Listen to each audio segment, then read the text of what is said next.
This, that, those এবং these এই শব্দগুলো বলা হয় ডেমনস্ট্রেটিভ প্রোনাউন। ওকে, সো এই ডেমনস্ট্রেটিভ প্রোনাউনটি কোথায়, কিভাবে এবং কার পরে বসে সেগুলো কিন্তু আজকে আমরা শিখব।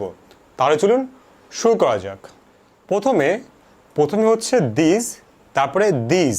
ওকে, সো প্রথমটা কি আছে? প্রথমটা সিঙ্গুলার ফর্ম। ওকে, যখন সিঙ্গেল এক্সপ্রেশন ইউজ করতে গেলে আমরা দিস ব্যবহার করব এবং দিজ ইউজ করব হচ্ছে প্লুরাল ক্ষেত্রে। ওকে, সো এই দুটো প্রোনাউন আমরা কোথায় ইউজ করতে পারি?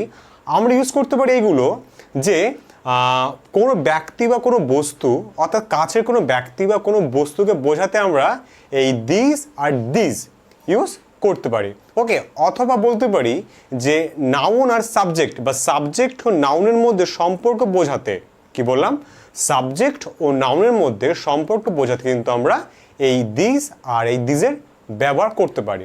তো এবার আমরা দেখে নেব যে এই দুটোর মধ্যে ডিফারেন্সটা কি। প্রথমে হচ্ছে দিস, THIS, দিস মানে কি এই, অর্থাৎ সিঙ্গুলার ফর্মে এটাকে আমরা ইউজ করতে পারি।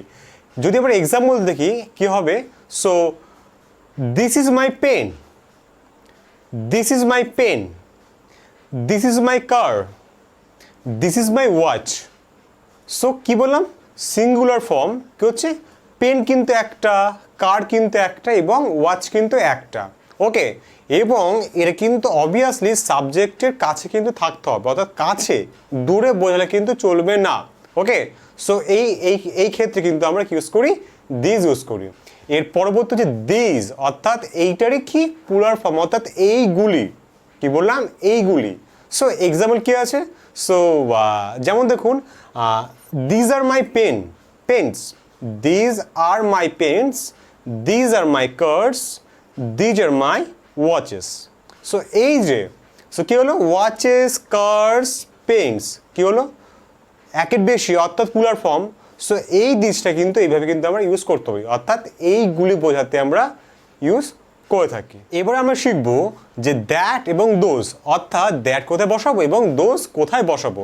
সো প্রথমে জেনে রাখুন, দ্যাট এবং দোজ হচ্ছে দূরের কোনো জিনিস বোঝাতে ব্যবহার করা হয়, এবং দ্যাটটা কি সিঙ্গুলার এবং দোজটা কি প্লুরাল। ওকে, সো কিছু এক্সাম্পল দেখলে আর টোটালটা ক্লিয়ার হয়ে যাবে। সো প্রথমে that, so that is my pen, দূরের কোনো একটা পেনকে আপনি বোঝাচ্ছেন, দ্যাট ইজ মাই পেন, ওটা হচ্ছে আমার pen. Okay, so that is my car, ওটা আমার গাড়ি, দ্যাট ইজ মাই ওয়াচ, সেটা হচ্ছে আমার গাড়ি। সো দূরের কোনো জিনিস বোঝাতে আমরা দ্যাট ইউজ করি এবং দ্যাটটা কি singular form. Okay, not cars, watches or pens, only pen, singular form. Next এবার হচ্ছে দোজ, এক্সাম্পল দেখা যাক। So those are my pens, ওইগুলি হচ্ছে আমার পেন, ওই যে ওইগুলি কি আমার পেন। ওকে, সো নেক্সট হচ্ছে দোজ আর মাই কার্স, ওইগুলো হচ্ছে আমার গাড়ি।